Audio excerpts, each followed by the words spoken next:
This is my attempt to document rewinding an Emerson 29646 stator. The stator is broken into 4 quadrants. There are 24 slots. So just simply think of this as 6, 6, 6, and 6 because you're repeating the same windings 4 times. The first time I did this, I put all the papers in first. That was a little overwhelming trying to keep up with everything. I'm gonna this time just do it 6 at a time. A single coil will fill 4 of the slots. This is a little tedious. The smaller your fingers, the better you're gonna be. But simply squeeze the coils a little bit so you can fit them in. The first 2 slots are going into number 2 and number 5.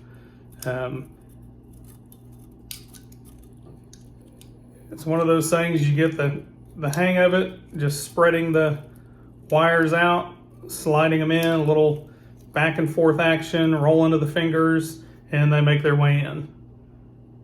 That was slot number 2. These will go into slot number 5. As you can see, some of them already went into another slot I got to work out. So putting a little bit of a bend in it to help. And then again, just feeding them in, a little back and forth, kind of rolling them through your fingers to spread them out.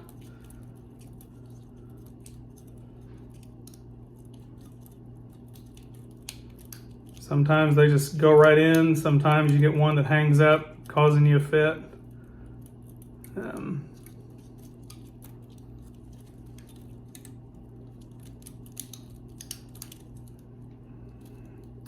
There we go, those are all in. Now I'm going to pull this through. That way there's about what you would think be positioned on the other side. Grab the other end of the coil, kind of holding it down so they don't pop out. The little wires love to jump out of those slots. Turn it to the right so it's making a figure 8. Again, these little coils will jump out on you. And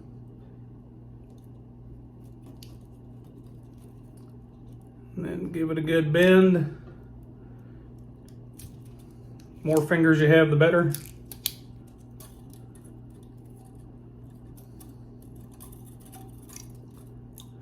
Keeping my leads all out of the way. And then starting with the one that's on the bottom, because that'll be a little bit easier. These are going into slots number 1 and 6. I'm going to rotate this so it's a little more at the 6 o'clock position for me. And these are a little trickier.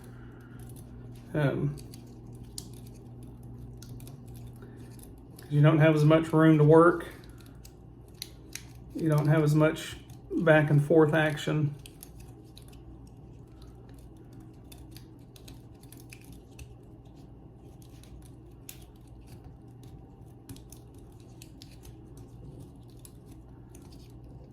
You're just trying to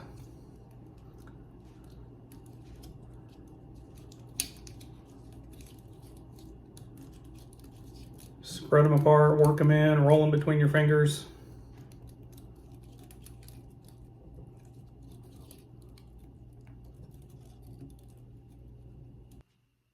Okay, I forgot how not fun getting that second loop in is. There's just not a lot of room to work and not a lot of back and forth action.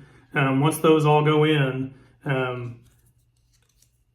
the number 2 and 5 position are going to be filled with the auxiliary windings as well. The 1 and 6 are not. So I went ahead and put the top piece of paper in on the 1 and 6. That is a lot of trial and error. The little hooked pick works really well. Basically, I'm using it to grab all of them, pull them down out of the way while I can slide that top piece of paper in. You'll go through twice as many pieces of paper as you have. Some of them get all crumpled up and you wind up replacing them. You just got to make sure that all of the wires are being caught by that paper and insulated by the paper. Every now and then you get a couple stragglers that'll fit in between the two pieces of paper and you just got to pull it out and redo it again. That's kind of a hassle. But that is it.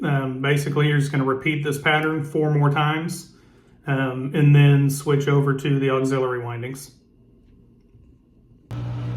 Okay, trying to illustrate a little bit how to get this paper in using my little hook pick, trying to pull all the coils down.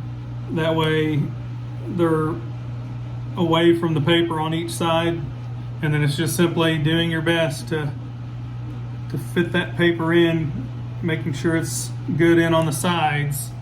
And then if you got everything lined up good, and making sure all your coils on the other side are down, it typically will slide in fairly easily. Now, I shouldn't say easily. A lot of times I'll use a really small pair of needle nose to kind of keep the paper formed, and just very slightly, inch by inch, go in. And then as you can see, it's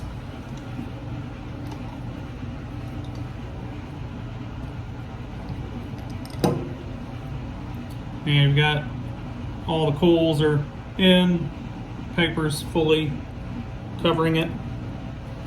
Now, go over and check the other side. Give it a good look. Pull the coils out of the way and just make sure that they're all trapped by the paper.